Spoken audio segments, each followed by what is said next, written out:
Hey everybody, Invisiblekatana here doing a full movie review for Tomb Raider.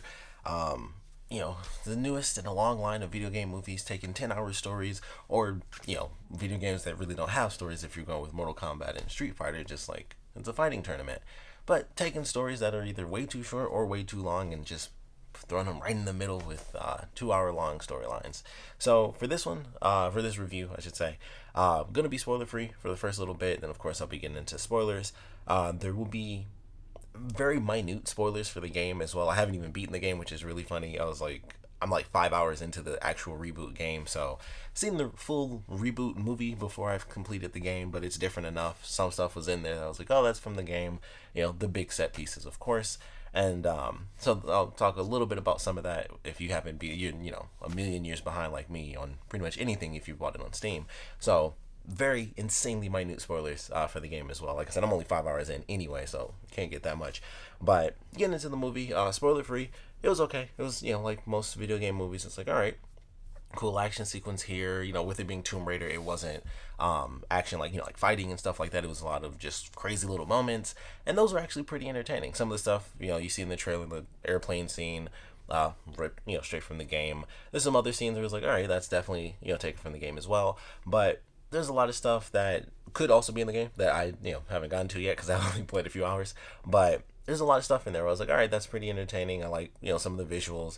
The trip to the island I actually thought was pretty cool as a scene with the boat and everything. I actually enjoyed that a lot. I was like, all right, visuals for that.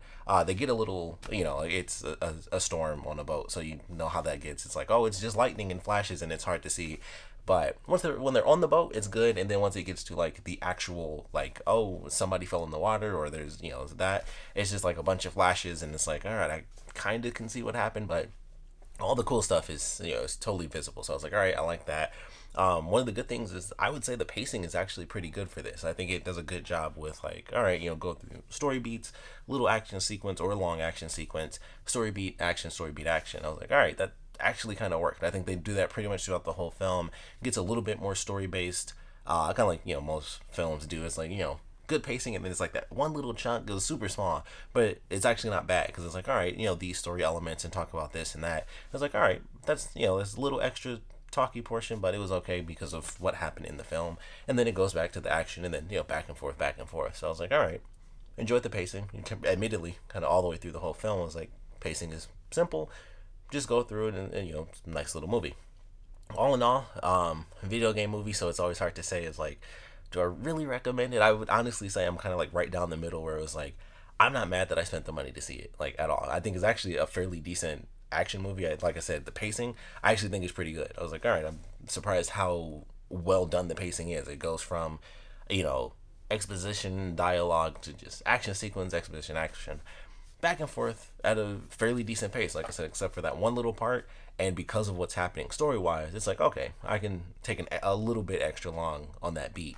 So it actually works out pretty well. And I was like, all right, I'm surprised by how much the pacing actually stood out to me. Like, this is good. I'm okay with that. So as far as video game movies go, it's definitely not bad. I would say it's probably in like the rented sort of realm for me. Like, just a little bit is like, if you saw it matinee or if you saw it like at the dollar theater, you probably really enjoy it. It depends on how much you're willing to spend. But I was like, I spent however, $6-8 or whatever, because I did see matinee, and I was like, that's not bad at all. I actually enjoyed it, so I'm actually okay with seeing it. All in all, I think it was pretty good, decent, pacing. Acting actually wasn't bad or anything like that, so it was like, cool. I knew like 3 of the 4 actors that were actually in the movie. Everyone else kind of shows up a little bit, but I was like, I know like 4 of these people or 3 of these people from like other shows and stuff, so it's kind of funny. But I was like, yeah, decent movie. So yeah, I can't say highly recommend it, but I recommend it if you got like a dollar theater, if that even exists anymore. Like, the one that I knew is gone now. So if you have like a dollar theater where you can pay like $2.50 or something, definitely see it. Otherwise, I would say, unless you like love Tomb Raider, maybe wait till it comes out, or you can rent it or see it on TV. But it was pretty good. And, it was totally fine. Like, visually, that's one of the big things about it, because they do a lot of the crazy set pieces from the game. They actually do great visuals. Whereas, like, seeing it in the theater, it is kind of the best experience for this type of movie. So I could recommend it for that alone, because they don't look dumb. Like all the crazy action set pieces, as crazy as you think it would look, as far as CG and stuff like that. There's like one portion, and there's just no other way to do it because it's like high speed and stuff like that. But other than that, it was like this all actually looks pretty cool. Like I said, some of the stuff was from the game, but definitely enjoyed it. I thought it was actually pretty nice. So getting right into spoilers. So if you haven't seen it, go check it out or don't. It's totally fine. But getting into full on spoilers, I'm gonna start with kind of the main thing that separates the movie from the game, and that is actually pretty much the main story of it. So going into it, it's like, all right, in the game, it's lore with like a group of people because of course it's a game, so you got to find like every person and save them and all that. In this, it's just her and one other guy. So it's like, okay, well, we bonded because my dad disappeared, your dad disappeared, they disappeared on the same trip. So that's just how it ends up playing out. And I was like, okay, well, that's how they end up going. She gets money, which I thought was really weird. This is something that bothered me just from the beginning of the movie, just logically speaking. So they have this thing where she finds out exactly what's going on with their dad and all that stuff when she unlocks the Chinese puzzle. So she goes and she finds the secret underground vault and all this stuff. And instead of just going back like, holy crap, I have to do this and signing the papers and then getting all the money, she's like, okay, I'm gonna sell off the like jade necklace that he gave me that's worth like a ton of money. And then, of course she ends up going back to get it at the end of the movie. But I was just like, that didn't make any sense. Like, if that's what she's doing, why didn't she just sign the thing to have the money to just go right out there? Instead, she went through like like that extra useless step of selling it off, because that easily could have been sold. Like, it's a movie, so of course she got it at the end where she's like, I came back for the necklace. I'm just like, that's not how that would work. That thing would have been, they would have worked insanely hard to sell that thing off for as much money as they could have. And we don't really know. It seemed like she was only gone for like 3 days based on how the movie kind of went. It was like they left during the day. It's not like she went from the States, so it's not like she had to fly, that far to China like I would have to, where it would take 24 hours. So it was like, okay, yeah, it took her a couple hours to get there, and then that was probably the next day. So it was like a day, and then them on the boat was like 1 or 2 days potentially. If it was, it would have to be the distance. They only show like 1 or 2, and then she was on there. So maybe it was almost a week or something. So it was like, that's a long time. They would have sold that thing off. But movie stuff. And also, I just thought it was dumb. I was like, why wouldn't she just sign the papers to have the money to just leave right after that? Like, she obviously at the end of the movie, she didn't do anything. She was just like, all right, well, I don't know, business stuff, here you go. And she just got the money in the house. And I was like, well, yeah, that's probably what she would have done in the beginning anyway. So that I just thought was dumb. But she goes on. It's her and the guy played by Daniel Wu. Like, I just know him by his name because of the Into the Badlands on AMC. So her and Daniel Wu end up going to this island. Of course, crazy shipwreck, which, like I said, visually, I thought that was great. Get on the island. It's like, all right, well, Walter Goggins, because I know him from Justified. I don't remember. He's Matthias. That's what his name is. He's there. He's like, I killed your dad. Sorry to be so blunt and stuff like that, which we find out isn't true, which made me curious. I was like, I wonder if he's alive in the video game too. So they go through the process, action, this and that. She ends up escaping, and that's when all the madness happens. The plane, the parachute scene, which I thought was pretty cool. Just like the game, she just got absolutely beat up. And what I loved about that scene, because I was like, okay, they're putting in, the big set pieces. When she falls, and this is just, for people who haven't played the game, the scene right after when she falls down and she has like the little piece of metal like in her stomach, that's taken from the beginning of the game. When she first gets on the island, she's like strung up upside down, and so when she drops, she falls on like a thing and it pierces through. And I was like, well, that's kind of cool that they kind of found a way to throw that in there. It was just put together. It was 2 set pieces put together. I was like, that's kind of awesome. I thought they were going for a third when she actually gets attacked by the guy in the middle of the night. I thought they were going to be wolves, because that's like the first big crazy thing that you face in the game. And I was like, oh, well, that's interesting. And, the island's very different than it is in the game. It seems more Sahara type jungle than it does like actual forest with a bunch of different animals. It's way more just dry kind of desert heat, even though there's a jungle. So that was interesting, but I was like, oh, they're doing the wolves too. They're throwing like, some big stuff in, but ended up not being the case. But that was still a good scene. It was somewhat similar to the game where she kind of freaked out, like she killed someone, and then in the game you just go straight to murdering like 800 people after that. So it was different than the movie where she doesn't kill that many people. She only kills like 2, I think. I was like, okay, they go through the process. We find out that her dad is actually alive, and I kind of wish they explained how he faked his death. Like they legitimately thought he died. So I was kind of hoping for an answer, and it was kind of just like, it doesn't matter. He faked his death somehow. And then he'd just been escaped. He was just like in that little cave for years. So go through the whole process. She still wants to go out and do all this and doing that. She doesn't believe in the magic and stuff like that. And then we get to the actual tomb, which I thought was really cool. Once again, going into the tomb, all the different puzzles, I thought that was pretty sweet. People, just getting killed off left and right, and it's like, all right, well, that was, this wasn't made to keep people out. It's meant to keep something else in. So her dad's like full on magic. Everyone else is like, oh, okay, something's happening. And honestly, I like the way it played out. I was like, okay, they're going through the crazy traps. The one with the floor, I actually thought was cool because it was like, everyone's just freaking out. So I actually thought that was entertaining. Surprisingly, no one actually died from that because the floor's dropping off completely at random, and no one actually died in that. Like everyone was able to get to the thing. It's like, hey, try this color and try that one, and then of course they end up making it at the last second, or the color they had to mix two colors. So that was cool. Then they get to the end and they unlock the coffin, and I love the way they did it where it seemed like instantly a curse was let free and the body like instantly decomposes because she was completely sealed away. And then we find out that the reason this woman was sent to the island was not because of magic and this big curse. It was because she had like this insane like super disease, which basically zombified people because video games. So I don't know if that's gonna happen in the game, but I was like, okay, basically zombies. So they do that, and I was like, okay, that's interesting.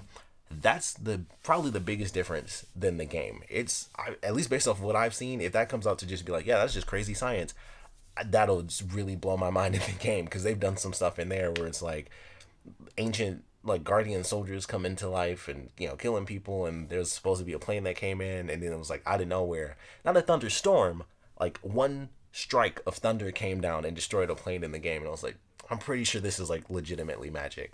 And also based off of what I've seen so far, I'm like, this has to be magic. So in the movie they just made it science, which I thought was kind of cool. I was like, okay, that's a neat way to do that, to where it totally makes sense as well. And I feel like that was also in some other movie I've seen too, but I don't know. So all that I thought was pretty cool, and the way it ends I thought was pretty sweet. And then they do the pickaxe because she has to have the pickaxe. They kind of save that to the end, but goes through. She gets out, and then of course they do the thing where she has like the braid by the end of the movie, and she buys the two guns. So all in all, fairly decent. Definitely different than the game because far less characters, which makes so much sense because you just take stuff out and make it easy. It's like my dad died and your dad died on the same mission. Let's go find them both. Daniel Wu's dad, of course, actually died, and then Laura's dad ends up dying later on because he gets infected. So I was like, all right, well, that sucks for him. Walter Goggins gets killed off. And like, he's the main villain. Of course he will. And then they go into, the sort of sequel bait thing a little bit at the end, which I heard that it was, like, I saw an article where they talk about it, and it was like, I thought it was going to be, like, way worse than that. And I was like, oh, that's not that bad. It's like, they talked about it. It's like, oh, well, this mystery and stuff like that, which I knew that from the games as well, because I know that the villains in the first game are the same in the second. So I was like, okay, for me, it was just like, I just happened to know that because of the games, even though I haven't even played the sequel. I knew they were still in it. So I was like, okay, the same, big company thing. And it's like, oh, we find out that the woman that, her dad, like, entrusted, and she gave her power of attorney. So it's like, oh, this company is now in complete control of everything that we own, and, they're all over the world. So, Patna, or whatever it's called, Patna Limited, is Trinity, and now they have control over Croft Industries, or I don't know what the heck they do. Of all the games I've played, I've never actually known why she's so, like, why their family's rich. I've actually never known. But I was like, okay, that wasn't that bad as far as like sequel bait or anything. I was like, okay, well, that's not too bad. It's probably like that in the game, at least somewhat, aside from the, signing power over. It's probably just like they're still out there. We be like a faction, but there's still other groups. So I was like, okay, that's not too shabby for me. Who knows? Video game movie. We'll see how well it does. Considering, admittedly, like I said, it wasn't horrible. It wasn't bad at all. I think the action was actually good. And it's even harder for me to be entertained because it's like adventure action. It's not like, oh, we did cool hand-to-hand combat. It's like all they did was run and jump, and I was like, that was cool. And I mean, they took it straight from the games, which I also thought was cool. So maybe that was about it, but it was decent. And I was like, all right, that's not too shabby. I'm very curious how they're gonna do the sequel. I don't think, based on the second game, I don't know if they'll go with that because that's in like snowy mountains and stuff, and I like, haven't played it, but I don't know if they'll kind of go that full route. And of course, she gets the guns at the end, which I don't think she has in the second game either. I could be wrong. I haven't played it. Um, but yeah, I'm curious what they're gonna do if they end up getting a sequel. I've heard it's done okay. It finally something beat Black Panther, but that's been out forever. So it's like sure. Same nerds just were like, well, okay, comics and video games. Let's go see that now. Um, so I'm curious how it's gonna play out, but I thought it was a decent film. Not great or grand, but it definitely wasn't bad, like at all to me. I was like, this isn't bad at all. So if they get a sequel, I'll definitely check it out. I would say I enjoyed this because, of course, even though it doesn't matter, I would comparing this to the first Tomb Raider movie.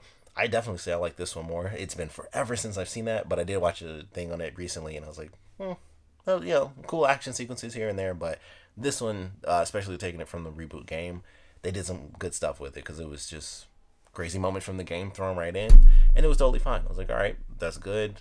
Different enough because they took out like a billion different characters that she went with because it was like a film crew and everything in the game. So I was like, all right, that kind of worked out fine. So if they make a sequel, I'll definitely check it out. But didn't think it was horrible. Of course, would love to know what you guys thought about the movie. So please put your comments down in the comment section below. Your favorite parts about it, your least favorite parts about it. Obviously, video game movies, they're just there. I would love to know your favorite. Everyone's probably gonna say Mortal Kombat. Mine would have to honestly be the first Resident Evil movie. I actually really enjoy the first one. I kind of hate the rest of them, but the first one I thought was really good. I was like, oh, nothing like the game, but a good, like half horror, like suspense, creepy movie, and some decent action in there too. So I was like, I like the first Resident Evil movie. Other than that, you got Super Mario Brothers movie. Mortal Kombat was good. Even though everyone hates it, I actually like Annihilation more. I'm just weird like that, I guess. I don't know, but we'd love to know your favorite video game movie, of course. Um, like I said, definitely want to know what you guys thought about the latest attempt to, the second, which is crazy. This is the first time we've ever had one franchise, we'll say, because I can't say it was one game. We've had one franchise actually have two different, or one video game franchise have two different movies. So we'll see how it plays out. It might get a sequel. Maybe we'll even get a trilogy. Who the heck knows? But definitely want to know what you guys thought about this movie. So please put your comments down in the comment section below. And of course, thanks for watching.